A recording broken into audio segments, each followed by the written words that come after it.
Griping. I want to talk a little bit about griping because most of us can relate very well to griping. Whether you call it complaining, whether you call it whinging, you know, it's part of human nature to complain.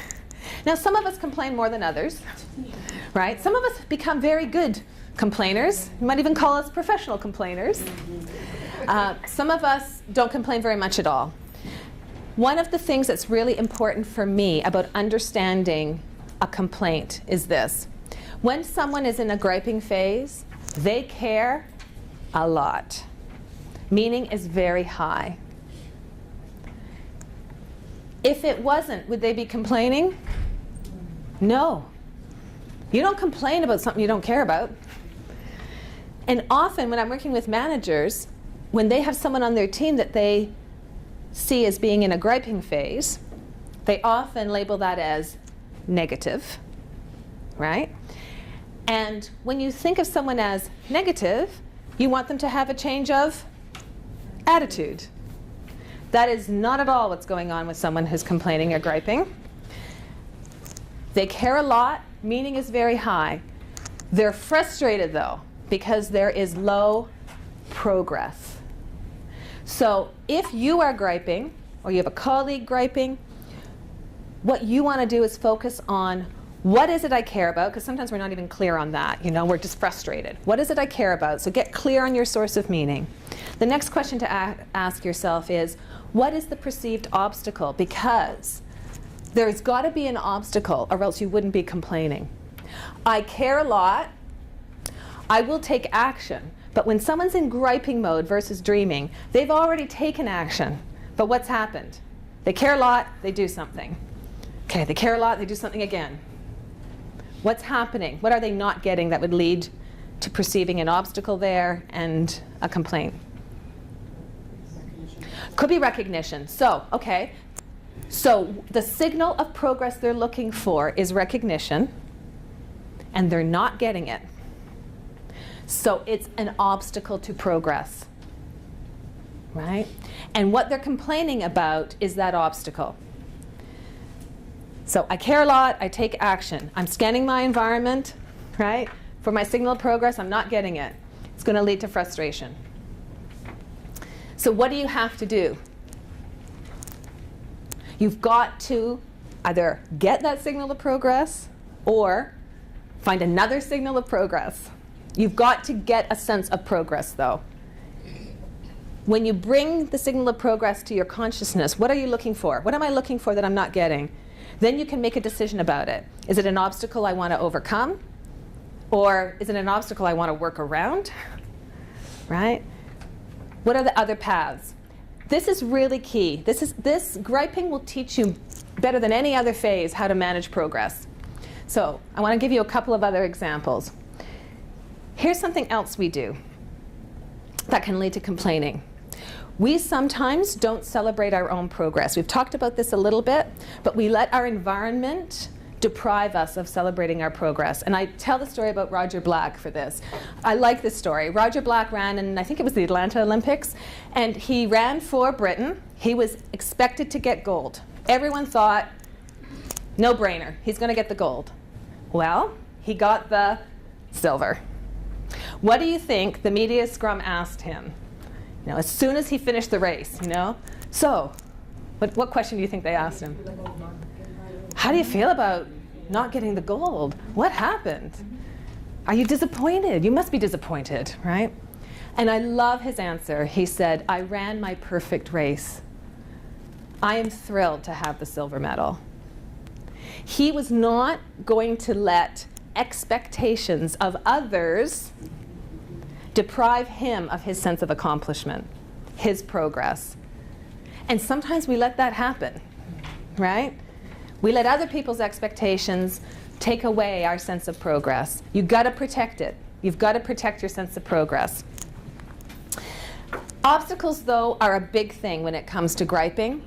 And here are typical obstacles in an organization: inefficiencies, lack of support, unrealistic targets, poor resources, or poor resource allocation. Is it something I can fix?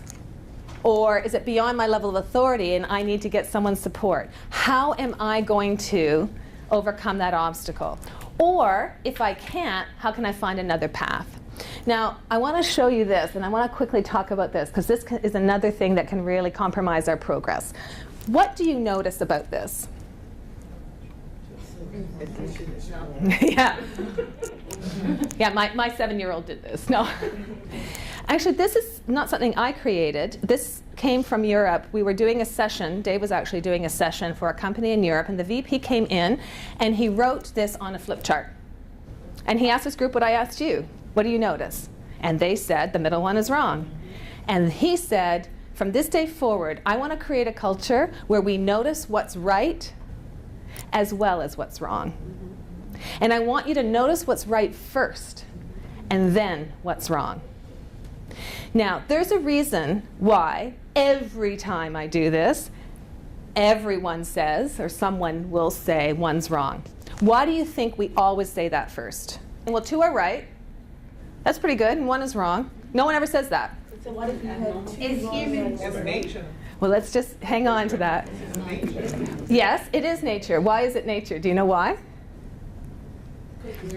You point out the order. Yes, our brain is hardwired to manage risk.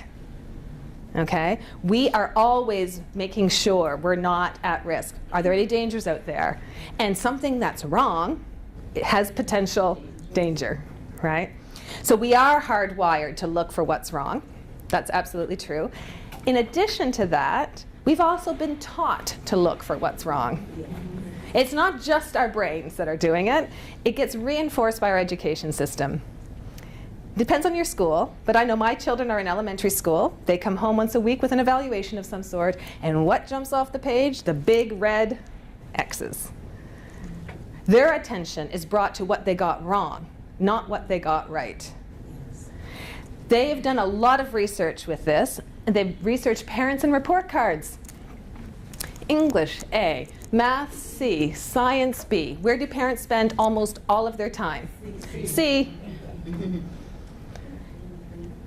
Now, what I'm going to advocate for, from a sense of progress, is that we look at the whole of reality. So we spend time celebrating what's right, and we make sure we address what's wrong. I am not talking about ignoring what's wrong. I am just talking about celebrating your progress. Right? We are not good at that. It's not our habit. No one's used the word habit. Our habit is to zero in on this. Now think about that from an engagement point of view.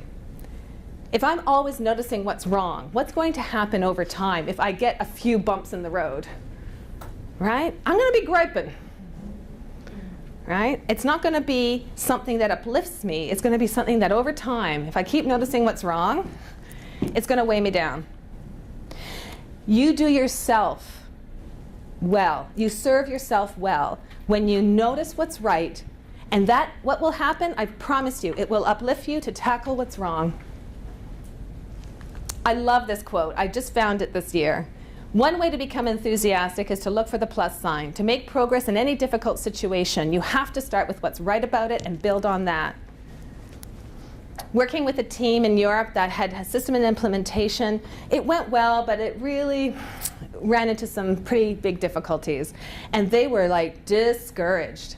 So I started the session and I said, okay, we're going to list everything that has gone right about this system implementation. And nothing's gone right. Tell me what's gone right. So we started. Well, we filled an entire flip chart of what had gone right, what had gone well. Then I went across the room to the other flip chart. Okay, now let's look at the issues. Which list was longer? This one. What had happened? They were so focused on the problem that they had completely forgotten this.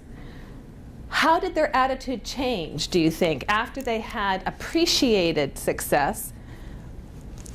How had their attitude changed around tackling their challenges? We can do it. We can figure this out. Come on, let's go. It was almost black and white like that. It was really something.